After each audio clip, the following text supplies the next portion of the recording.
once you regard reality itself, because most people they don't buy into the concept that a very few atheists really exist. They don't buy into the concept that this world is not a construct of something. They just package it in their own unique ways based off culture and experience and opinion.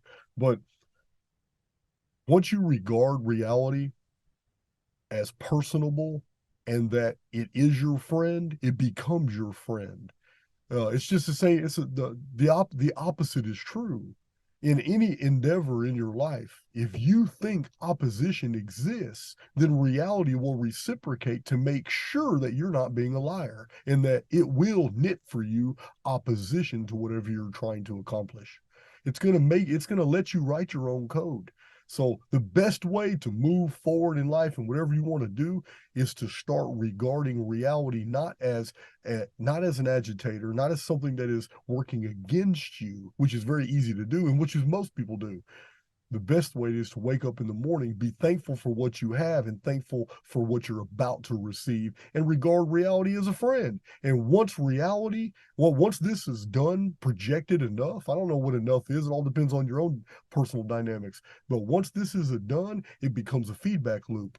Then reality begins to make situations and circumstances and bring you into contact with favorable things that all of a sudden it's like, damn, man, everything's going my way with very little effort. I'm getting all the things that I need and I want. And it's like life is a chess game. And now all of a sudden I'm making all the right moves. And because you're elated about what's going on, the feedback loop is reinforced. You're more thankful. You're even more convinced that reality is your friend. Reality reciprocates by reflecting even more circumstances into your reality tunnel to reflect that state of awareness. That relationship depends on you. You have to initiate that. But once you do, the feedback loop is created and then it's empowered the more you're grateful for the relationship. Yeah, well, so I love those analogies, man. My mind was just going off. Jordan, what's your take on that? Yeah, no, that's really my mode. Like my mode is to go about every day burning as least amount of calories as possible. So I just store and utilize my calories for my creations. And anything that starts to agitate me or get under my skin or bother me, I realize those things are my greatest teachers. All the things that offend me, all the things that bother me, all the things that I think are my so-called enemy are actually there to teach me. And I've accepted such a thing. And now I see the opportunity in all the stuff that I used to project outwardly as a fear. So all of the circumstances that seem like problems or mistakes or mishaps or traumas or whatever labeling system you want to use for those are my greatest choices. Those are my greatest opportunities to mine consciousness from those events. So I definitely agree, man. Like I wake up every day in my life and I try to walk in grace. And I think that's what Jason was talking about before. Like there's this element of gratitude. There's this element of like seeing that there's something good, even though if you want to have a feeling of negativity because it feels bad or it feels like it's not going your way or this or that, that's actually an opportunity for you to just accept it as part of this experience. And if you could look at it in the eye and know that it can't harm you, if no weapon could be formed against you, as they say, then it's just a tool for you to utilize. So it's up to you to make that choice. So of course the fear programming, this indoctrination is keeping you in this level where you feel like everything outside of you is much bigger and much more powerful than you are. But in actuality, you in the present moment are the only powerful thing. I was actually making a little bit of a joke about this earlier. I was on a group coaching call with some of my clients, and I was talking about how I was in my kitchen or I was sitting in the living room looking at my kitchen and I saw the frying pan there. And I'm like, well, when we talk about purpose and the purpose of life and what is the purpose of this or what is the purpose of that, it's like that frying pan over there has no purpose without me. It's like that frying pan only exists for me to use it. Yeah. And it Ritual sounds activity. ridiculous. It's so It yeah, sounds absolutely stupid, but in actuality, it's like it pretty it profound. is only yeah. And I've started to look at my reality like this on a daily basis. I'm like everything here is an instrument for my success. And now I'm speaking from the metaphysical side of it. I'm speaking from the abundant mindset side of it. every single problem, harmful thing, mishap, it's perfect.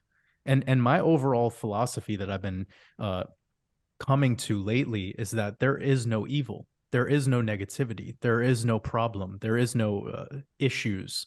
Like, it is all perfect. It's all happening perfectly. Everything that you think is evil or formed against you or negative, it will become that. So if you want to walk around like that's your reality, then that's the reality you will be saturated in. And I've made a conscious decision that I'm not going to go on that pathway, because every time I exercise what I just said, how to be grateful, even if it seems problematic, or be grateful if it seems like it's negative, I get immense rewards. It seems like it's the easiest way to live. Like, things just show up for me. Things are just happening for me. So there's this effortlessness to flow state, and you could only access flow state by being in flow. And every time you have judgment, or you have this resentment built up, or you feel like this thing is your enemy, or it's a problem, or an agent, or whatever, like, I'll sign off on this. You remember the Matrix movie? In the third movie, the moment where Neo defeats Agent Smith is the moment he stops fighting him. Yeah. He just says it's inevitable. He looks at Agent Smith and he says it's inevitable, and he stops fighting him, and Agent Smith can't believe it, and he fucking explodes. So you need to stop fighting your shadow self. Like, your shadow self is there to actually promote your well-being. It's there to teach you lessons. You've just been going your whole life thinking that these problems are bad, or that this evil thing is negative, but it's always an opportunity for you to mind consciousness from it, and to be grateful and forgive. So there's no more profound technology that exists beyond belief than forgiveness and gratitude. Gratitude's where it's at, man. I say that's kind of the ultimate. I think it's higher than love and fear. I think gratitude is really the ultimate feeling or experience people should get into. Great content, both of you, on that. The agitation was a big thing, because Jordan and you and I have talked about this. I think, Jason, you and I have even talked about it on our simulation theories, is that, ladies and gentlemen, if you're going to go around and you're going to focus on the dirty laundry, the news, which is seemingly is the agitation that we've been talking about, you'll become part of the agitation. You'll join the agitation family. And when you do that, you enforce the agitation, which has a job to do. The dirty laundry, the news, all the things you think that are evil and bad, it's an art. These are archetypes. They have jobs to do. But if you want to go work for that team, because you talk about it with your neighbors and your friends, and you blame, and it's them and it's they and it's their fault, you become part of the agitation, and then your life becomes agitated, and then you get on, anxiety and depression and stress, and your life no longer becomes blissful. And then you become a complainer instead of a creator. So I think one of the requisites, I think all three of us here can agree upon, Jason, you might want to do another shot with this one here, is that, if you want to really become that errant, as you say, if you want to become that individualistic and level up and have a DNA upgrade, it's getting rid of the agitation in your life, which means you got to disassociate yourself from these constructs that are in this mainframe for a reason.